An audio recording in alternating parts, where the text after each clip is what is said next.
ನಮಸ್ಕಾರ ವೀಕ್ಷಕರೇ, ನಾನು ನಿಮ್ಮ ಮಂಜುನಾಥ್ ಅಡ್ವೊಕೇಟ್ ಮಾತಾಡ್ತಾ ಇರೋದು.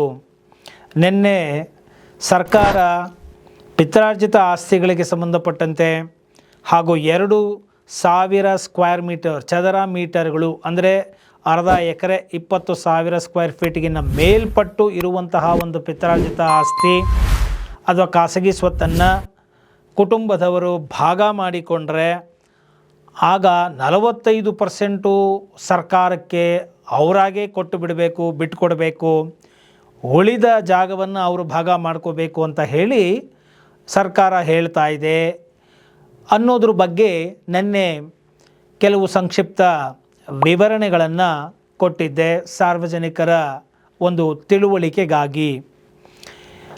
ಅದನ್ನು ಮುಂದುವರೆದ ಭಾಗವಾಗಿ ಇನ್ನೊಂದಷ್ಟು ಸ್ಪಷ್ಟನೆಯನ್ನು ಕೊಡಬೇಕು ಅಂತ ಹೇಳಿ ಈ ಪಾರ್ಟ್ 2 ವಿಡಿಯೋವನ್ನು ಮಾಡ್ತಾ ಇದ್ದೇನೆ. ಈಗಾಗಲೇ ನಾನು ಪಾರ್ಟ್ 1ನಲ್ಲಿ ಹೇಳಿರೋ ಪ್ರಕಾರ ಇದು ಹಳೆಯದು. ಲೇಔಟ್ ಮಾಡುವಾಗ ಈ ರೀತಿಯಾಗಿ 40-60 ರೇಷಿಯೋ ಇರುತ್ತೆ. 40% ಆಲ್ರೆಡಿ ಸರ್ಕಾರಕ್ಕೆ ರಿಲಿಂಕ್ವಿಶ್ಮೆಂಟ್ ಮಾಡಿಕೊಡ್ಬೇಕು. ಯಾಕಂದರೆ ರೋಡು ಮತ್ತು ಗಾರ್ಬೇಜು ಪ್ಲ್ಯಾಂಟು ಈ ರೀತಿಯಾಗಿ ಹಲವಾರು ಎಮ್ಯುನಿಟೀಸ್ಗಳು ಇರಬೇಕು ಅಂತ ಹೇಳಿ ನಾನು ಹೇಳಿದ್ದೆ. ಇದು ಕೆಲವರಿಗೆ ಗೊಂದಲಗಳು, ಸರಿಯಾಗಿ ಪೂರ್ತಿ ವಿಡಿಯೋನೂ ನೋಡೋದಿಲ್ಲ, ತಾಳ್ಮೆ ಇಲ್ಲ. ಒಬ್ಬರು ವಕೀಲರು ಮಾತನಾಡುವಾಗ ಒಂದು ಕನ್ಸಲ್ಟೇಷನ್ ತಗೊಳ್ಳದೆ ವಕೀಲರುಗಳ ಮಾತೇ ಆಡೋಲ್ಲ. ಅಂಥದ್ರಲ್ಲಿ ಒಂದು ಸಾರ್ವಜನಿಕರ ಹಿತದೃಷ್ಟಿಯಿಂದ ವಕೀಲರು ಮಾತಾಡ್ತಾ ಇದ್ದಾರೆ ಅಂದರೆ ಒಂದು ಗೌರವಯುತವಾಗಿ ನಿಮಗೆ ಜ್ಞಾನ ಬೇಕಾಗಿದ್ದಲ್ಲಿ ಪೂರ್ತಿ ವಿಡಿಯೋವನ್ನು ನೋಡಿ. ಆಗ ನಿಮಗೆ ಅದು ಅರ್ಥ ಆಗುತ್ತೆ ಮತ್ತು ಯಾವ ಪ್ರಶ್ನೆಯನ್ನು ಕೇಳಬೇಕು ಅಂತ ಗೊತ್ತಾಗುತ್ತೆ. ಮತ್ತು ಸಮಾಜಕ್ಕೆ ಉಚಿತವಾಗಿ ಒಂದು ತಿಳುವಳಿಕೆಯನ್ನು ಕೊಡುವಂಥವರಿಗೆ ಪ್ರಶ್ನೆಯನ್ನು ಯಾವ ರೀತಿಯಾಗಿ ನಮ್ರತೆಯಿಂದ ಕೇಳಬೇಕು ಅನ್ನೋದನ್ನು ಕೂಡ ಗೊತ್ತಾಗುತ್ತೆ.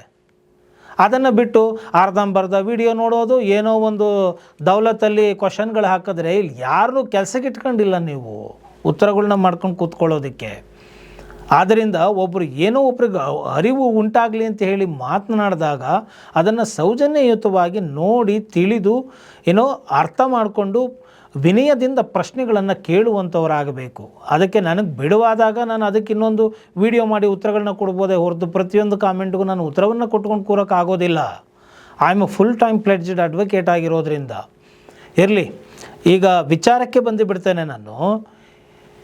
ಈ ಒಂದು ಅರ್ಧ ಎಕರೆ ಮೇಲೆ ಜಾಗ ಇದ್ದಾಗ ಭಾಗವನ್ನು ನೀವು ಮಾಡಿಕೊಂಡ್ರೆ 45% ಕೊಡಬೇಕು ಅಂತ ಯಾವುದರಲ್ಲಿ ಹೇಳ್ತಾ ಇದೆ, ಹೇಗೆ ಹೇಳ್ತಾ ಇದೆ, ಯಾವ ಒಂದು ಮಾನದಂಡವನ್ನು ಅನುಸರಿಸಿ ಹೇಳ್ತಾ ಇದೆ? ಭಾಗ ಮಾಡಿಕೊಂಡ್ರು ಅಂತಂದರೆ ಉದಾಹರಣೆಗೆ ಈಗ ಒಂದು 40 ಅಡಿನೋ 30 ಅಡಿನೋ ಟಾರ್ ರೋಡ್ ಇರುತ್ತೆ, 200 ಅಡಿ ಆಗಲ ಮಿಕ್ಕಿದ ಒಳಗಡಿಗೆ ಇರುತ್ತೆ, ಅರ್ಧ 20,000 ಅಡಿ ಅಂತ ಇಟ್ಕೊಳ್ಳೋಣ. ಇಬ್ಬರು ಕೋಪಾರ್ಸನರ್ಸ್ ಭಾಗ ಮಾಡಿಕೊಂಡ್ರೆ ಎ ಮತ್ತು ಬಿ ಅಂತೇಳಿ 100 ಅಡಿ ಆಗಲ 100 ಅಡಿ ಆಗಲ ಸಿಗುತ್ತೆ. ರೋಡ್ ಇದೆ ಆಲ್ರೆಡಿ ಎಕ್ಸಿಸ್ಟೆಡ್ಡು, ಪ್ರಾಪರ್ಟಿ ಒಳಗಡೆ ಅವ್ರು ಏನು ಬೇಕೋ ಡೆವಲಪ್ಮೆಂಟ್ ಅವ್ರು ಮಾಡ್ಕೊಳ್ತಾರೆ. ಇದಕ್ಕೆ ಸರ್ಕಾರಕ್ಕೆ ಯಾಕೆ 45% ಕೊಡಬೇಕು? ಯಾವುದನ್ನು ಕೊಡಬೇಕು? ನೀವು ಉಪಯೋಗಿಸುವಂತಹ ಜಾಗವನ್ನು ಬಿಟ್ಕೊಡ್ಬೇಕು ಅಂತ ಹೇಳ್ತಾ ಇದೆಯಾ? ಇದರ ಮೂಲ ಉದ್ದೇಶ ಏನು, ಆಶಯ ಏನು? ಕರ್ನಾಟಕ ಟೌನ್ ಕಂಟ್ರಿ ಪ್ಲಾನಿಂಗಲ್ಲಿ ಸೆಕ್ಷನ್ 13E ತಿದ್ದುಪಡಿಯನ್ನು ಮಾಡಬಹುದು ಸರ್ಕಾರ ಅಂತ ಹೇಳಿ ಅಧಿಕಾರವನ್ನು ಕೊಟ್ಟಿದೆ. ಅದರಲ್ಲಿ ಈ ಒಂದು ಪಿತ್ರಾರ್ಜಿತ ಜಂಟಿ ಕುಟುಂಬದ ಆಸ್ತಿಗಳನ್ನು ಭಾಗ ಮಾಡಿಕೊಳ್ಳುವಾಗ ಈ ರೀತಿಯಾಗಿ ಬಿಟ್ಕೊಡಬೇಕು ಅಂತ ಹೇಳಿ ಮಾಡಲಾಗ್ತಾ ಇದೆ. ಅದಕ್ಕೆ ಸಾರ್ವಜನಿಕರಿಂದ ಅಹವಾಲುಗಳನ್ನು ಕೇಳಲಾಗಿದೆ. ಅದಕ್ಕೆ ಸರಿಯಾದ ರೀತಿಯಲ್ಲಿ ನೀವು ಮಾನದಂಡವನ್ನು ನೋಡಿಕೊಂಡು ತಾರ್ಕಿಕವಾಗಿ ಇದನ್ನು ಚಿಂತಿಸಿ ಮಾರ್ಗಸೂಚಿಯನ್ನು ಕೊಟ್ಟು ಕಾನೂನನ್ನಾಗಿ ಮಾಡಬೇಕೇ ಹೊರತು ಸುಖ ಸುಮ್ಮನೆ ಜನ ಈಗ ನಾನು ಹೇಳಿದಾಗೆ 100 ಅಡಿ ಬೈಫರ್ಕೇಟ್ ಮಾಡಿಕೊಂಡ್ರೆ ಅದರಲ್ಲಿ 45% ಕೊಟ್ಬಿಡು ಅಂದರೆ ಅಲ್ಲಿ ಬೇರೆ ಇನ್ನೇನು ಒಳಗಡೆ ಇಂಟರ್ನಲ್ ಡಿವೈಡ್ ಆಗಲಿ ಅಥವಾ ಒಂದಕ್ಕೆ 10 ಭಾಗ ಮಾಡ್ಕೊಳ್ಳೋದಾಗಲಿ, ಅದರೊಳಗಡೆ 10 ಭಾಗ ಮಾಡಿಕೊಂಡು ಪ್ರತಿಯೊಬ್ಬರು 10 ಜನಕ್ಕೂ ಪೀಸ್ ಆಫ್ ಪ್ರಾಪರ್ಟಿಗೂ ಆ್ಯಕ್ಸಸ್ ಮಾಡೋದಕ್ಕಾಗಲಿ ಇಂಟರ್ನಲ್ ರೋಡ್ಗಳು ಮಾಡೋ ಅವಶ್ಯಕತೆ ಇರೋದಿಲ್ಲ. ಲೇಔಟ್ಗಳಲ್ಲಿ ಮಾಡಿದ ಹಾಗೆ ಲೇಔಟ್ಗಳನ್ನು ಮಾಡಿದಾಗ ಇಂಟರ್ನಲ್ ರೋಡ್ಗಳು ಬರುತ್ತೆ, ಸಾಕಷ್ಟು ಮನೆಗಳು ಬರುತ್ತೆ, drainage, STP, park, common area, Civic area, roads ಇದೆಲ್ಲ ಕೊಡಬೇಕಾಗತ್ತೆ. ಇಲ್ಲಿ ಆ ರೀತಿಯಾಗಿ ಮಾಡಿಕೊಂಡಾಗ ಮಲ್ಟಿಪಲ್ ಭಾಗ ಕಾಮನ್ ಏರಿಯಾವನ್ನು ಎಷ್ಟು ಪರ್ಸೆಂಟೇಜ್ ಬಿಡಬೇಕು ಮತ್ತು ಎಷ್ಟು ಭಾಗ ಆದರೆ ಎಷ್ಟು ಪರ್ಸೆಂಟೇಜ್ ಬಿಡಬೇಕು ಅನ್ನೋದು ಭಾಳ ಮುಖ್ಯ. ಇಲ್ಲಿ ರಸ್ತೆಗಳನ್ನಂತೂ ತೋರಿಸಲೇಬೇಕು. ಆ ರಸ್ತೆಗಳನ್ನು ನೀವು ಮಾಡಿಕೊಡಿ, ಕಾಮನ್ ಏರಿಯಾನ ಮಾಡಿಕೊಡಿ ಅಂತ ಕೇಳ್ತಾ ಇರೋದು ಎಕ್ಸಿಸ್ಟೆಡ್ ಲಾ. ಅದೇ ಒಂದು ಸಿಸ್ಟಮನ್ನು ಇಲ್ಲಿ ತೆಗೆದುಕೊಂಡು ಬಂದಾಗ ಸುಮ್ಮನೆ ಸಣ್ಣ ಸಣ್ಣ ಸಣ್ಣ ಸಣ್ಣ ಭಾಗಗಳು ಮಾಡ್ಕೊಳ್ಳೋದು ಬಿಟ್ಟು ಒಂದು ಅವಿಭಕ್ತ ಕುಟುಂಬವನ್ನು ಇರಿಸಿಕೊಂಡು ಒಟ್ಟಿಗೆ ಬಾಳಲಿ ಅಂತಲೂ ಇದನ್ನು ತೆಗೆದುಕೊಳ್ಬೋದಲ್ಲ. ಭಾಗ ಮಾಡಿಕೊಂಡ್ರೆ ಹಿಂಗೆ ಕೊಡಬೇಕಾಯ್ತದೆ, ಆ ಭಾಗ ಮಾಡ್ಕೊಳ್ಳೋದು ಬೇಡ, ಒಟ್ಟಿಗೆ ಬಾಳೋಣ ಅನ್ನೋ ಒಂದು ಮನಸ್ಥಿತಿಗೂ ಬರಬಹುದು. ಇದರಿಂದ ಅವಿಭಕ್ತ ಕುಟುಂಬದ ಒಂದು ಭಾವನೆಗಳು ಕೂಡ ಉಳಿಯುತ್ತೆ. ಮತ್ತು ಒಂದು ಭಾಗ ಎರಡು ಭಾಗ ಮಾಡಿಕೊಂಡು ರೋಡ್ ಇದ್ದರೆ ತಿರುಗಿ ಮತ್ತೆ ಇಂಟರ್ನಲ್ ರೋಡ್ಗಳು ಕಾಮನ್ ಏರಿಯಾಗಳು ಮಾಡೋ ಅವಶ್ಯಕತೆ ಇರೋದಿಲ್ಲ. ಸೊ ಆದ್ದರಿಂದ ಆ 20 ಗುಂಟೆ ಜಾಗ ಇದ್ದಾಗ ಅರ್ಧ ಎಕರೆ ಅಲ್ಲಿ ಒಂದು 10 ಜನ ಭಾಗ ಮಾಡ್ಕೋಬೇಕು ಅಂದಾಗ ಒಳಗಡೆ ನಾವು ಪೀಸ್ ಆಫ್ ಲ್ಯಾಂಡ್ ಮಾಡಲೇಬೇಕು, ರೋಡ್ಗಳನ್ನು ಮಾಡಲೇಬೇಕು, ಕಾಮನ್ ಏರಿಯಾ ಬಿಡಲೇಬೇಕು, ಡ್ರೈನೇಜ್ ಬಿಡಬೇಕು. ಸೊ ಈ ಒಂದು ಕಾಮನ್ ಏರಿಯಾಗಳು ಏನು ಬಿಡ್ತೀರೋ ಅದನ್ನು ಸರ್ಕಾರಕ್ಕೆ ಕೊಡಿ ಅಂತ ಕೇಳ್ತಾ ಇದ್ದಾರೆ ಹೊರತು ನೀವು ಮಾಡಿಕೊಂಡ ರೋಡ್ಗಳನ್ನು ಕಾಮನ್ ಏರಿಯಾಗಳನ್ನು ಬಿಡಿ ಅಂತ ಕೇಳ್ತಾರೆ ಹೊರತು ರೋಡ್ಗಳಿಗೆ ಬಿಟ್ಟು ನಿಮ್ಗೇನು ಜಾಗ ಉಳಿದೈತಲ್ಲ ಆ ಉಳಿಕೆ ಜಾಗದಲ್ಲಿ ನೀವು ಕೊಡಿ ಅಂತ ಸರ್ಕಾರ ಹೇಳ್ತಾ ಇದೆಯಾ? ಇದನ್ನು ಮೊದಲು ಫಸ್ಟ್ ಯಾರಾದ್ರೂ ತಿಳಿದವರಾದರೆ ಸ್ಪಷ್ಟಪಡಿಸಿ. ಯಾವಾಗ ಇನ್ನು ಸರ್ಕಾರದ ಒಂದು ಪ್ರಪೋಸಲ್ ಇದೆ, ಅವ್ರು ಏನು ಹೇಳೋಕೆ ಕೊಟ್ಟಿದ್ದಾರೆ, ಅದ್ರ ಹಿಂದಿನ ಆಶಯ ಏನಿದೆ ಅನ್ನೋದನ್ನು ಬಿಡಿಸಿ ಹೇಳಿದಾಗ ತಾಳ್ಮೆಯಿಂದ ಅರ್ಥ ಮಾಡ್ಕೊಳ್ಬೇಕು. ಆಮೇಲೆ ಮಲ್ಟಿಪಲ್ ಸೈಟ್ಸ್ಗಳನ್ನು ಮಾಡಿದಾಗ ಕಾಮನ್ ಏರಿಯಾ ಕೊಡಿ ಅಂತ ಇರುತ್ತೆ. ಅದನ್ನು ಬಿಟ್ಟು 20 ಗುಂಟೆ ಮೇಲಿದ್ರೆ ನೀವು 45% ನೀವು ಬಿಟ್ಬಿಟ್ಟು ಇನ್ನು ಉಳಿದಂಥ 55% ನೀವು ಭಾಗ ಮಾಡ್ಕೊಳ್ಳಿ. ಈ ರೀತಿ ಸರ್ಕಾರ ಜನಗಳದ್ದು ತಿಂದುಬಿಡ್ತಾ ಇದೆ, ಏನು ಆಸ್ತಿಗಳನ್ನು ನುಂಗಾಕ್ಬಿಡ್ತಾ ಇದೆ, ರಿಯಲ್ ಎಸ್ಟೇಟ್ ಮಾಫಿಯಾ ಬರ್ತಾ ಇದೆ. ಈ ರೀತಿಯಾಗೆಲ್ಲ ಯಾರು ಹೇಳ್ತಾ ಇದ್ದಾರೆ ಅವರು ಮೊದಲು ಸ್ಪಷ್ಟಪಡಿಸಿ. ಇದನ್ನು 20,000 ಸ್ಕ್ವೇರ್ ಫೀಟ್ಗಿನ್ನ ಮೇಲ್ಪಟ್ಟು ಜಮೀನಿದ್ರೆ, ರೋಡ್ ಅದಕ್ಕೆ ಅಟ್ಯಾಚ್ ಆಗಿದ್ದರೆ, ಬರೀ 2 ಭಾಗ ಮಾಡಿಕೊಂಡ್ರೆ ಸರ್ಕಾರ ಕೇಳ್ತಾ ಇದೆಯಾ ಈಗ 45% ಕೊಟ್ಬಿಟ್ಟು 55%ಅಲ್ಲಿ ನೀನು ಭಾಗ ಮಾಡ್ಕೋ ಅಂತ ಹೇಳ್ತಾ ಇದೆಯಾ? ಹೇಳ್ತಾ ಇದ್ದರೆ ಎಲ್ಲಿ ಹೇಳ್ತಾ ಇದೆ? ಅದಕ್ಕೇನಾದ್ರು ದಾಖಲೆಗಳಿದಾವ ಅಥವಾ ನೋಟಿಫಿಕೇಷನ್ ಬಂದಿದೆಯಾ? ಏನಾಗಿದೆ ಅನ್ನೋದು ಸ್ಪಷ್ಟವಾಗಿ ಹೇಳಿ. ಸುಮ್ಮನೆ ಮಿಸ್ಗೈಡ್ ಮಾಡೋದಕ್ಕೆ ಹೋಗಬಾರ್ದು. ನನ್ನ ಮೊದಲನೇ ವಿಡಿಯೋದಲ್ಲಿ ಇದ್ರ ಬಗ್ಗೆ ಸ್ಪಷ್ಟನೆ ಕೊಟ್ಟಿದ್ದೇನೆ. ಪರಿತ್ಯಜನಾ ಪತ್ರ ಅಂದರೆ ಏನು, ರಿಲಿಂಕ್ವಿಶ್ಮೆಂಟ್ ಡೀಡ್ ಅಂದರೆ ಏನು, ಯಾವ ಸಂದರ್ಭದಲ್ಲಿ ಈ 40% ಸರ್ಕಾರ ಕೇಳ್ತಾ ಇದೆ, ಆಲ್ರೆಡಿ ಬಿಟ್ಕೊಡ್ತಾ ಇದ್ದಾರೆ ಓನರ್ಗಳು, ಡೆವಲಪರ್ಗಳು. ಈ ಕನ್ವರ್ಟೆಡ್ ಲೇಔಟ್ ಕಾನ್ಸೆಪ್ಟ್ಗಳಲ್ಲಿ ಬಿಟ್ಕೊಡ್ತಾ ಇದೆ. ಅದನ್ನೇ ಯಾಕೆ ಈ ಒಂದು 20,000 ಅಡಿಗಳಿಗೆ ಮೇಲ್ಪಟ್ಟದ್ದು ಅಂತ ಈಗ ಯಾಕೆ ಇದಕ್ಕೆ ಬಂದಿದೆ? ಎಂತಹ ಸಂದರ್ಭಗಳಲ್ಲಿ ಸರ್ಕಾರ ಕೇಳಬಹುದು? 45% ಕೇಳ್ತಾ ಇರ್ತಕ್ಕಂಥದ್ದು ಉಚಿತವ ಅಂದರೆ ನ್ಯಾಯಯೋಚಿತವ ಕೇಳಬಹುದಾ?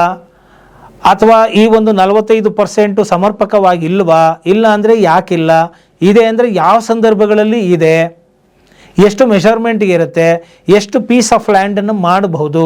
ಉದಾಹರಣೆಗೆ ನಾವೆಲ್ಲ ಮೊದಲು ನೋಡ್ತಾ ಇದ್ವು, ಅಗ್ರಿಕಲ್ಚರ್ ಲ್ಯಾಂಡನ್ನು ಸೈಟ್ಗಳಾಗಿ ಮಾಡಿ ಸೇಲ್ ಮಾಡ್ತಾಯಿದ್ರು. ಆವಾಗ ಒಂದಿತ್ತು ಮಿನಿಮಮ್ 5 ಗುಂಟೆ ಇರಬೇಕು. ಲೇಔಟ್ಗಳು ಮಾಡೋರು, ರೋಡ್ಗಳು ಬಿಡೋರು 5 ಗುಂಟೆ ಮಿನಿಮಮ್ ಇಟ್ಕೊಂಡು ಸೈಟ್ಗಳನ್ನ ಮಾಡಿ ಲೇಔಟ್ ಮಾಡಿದ್ದಾರೆ. ಗುಂಟಾ ಲೆಕ್ಕದಲ್ಲಿ ರಿಜಿಸ್ಟರ್ ಆಗ್ತಾಯಿತ್ತು. ಆ ರೀತಿಯಾಗಿ ಇದು 5 ಗುಂಟೆ ಮಿನಿಮಮ್ ಇಟ್ಟು ರೋಡ್ಗಳನ್ನ ಮಾಡಿ ಆ ರೋಡ್ಗಳನ್ನ ಕೊಡಿ ಅಂತ ಹೇಳ್ತಾ ಇದೆಯಾ ಸರ್ಕಾರ?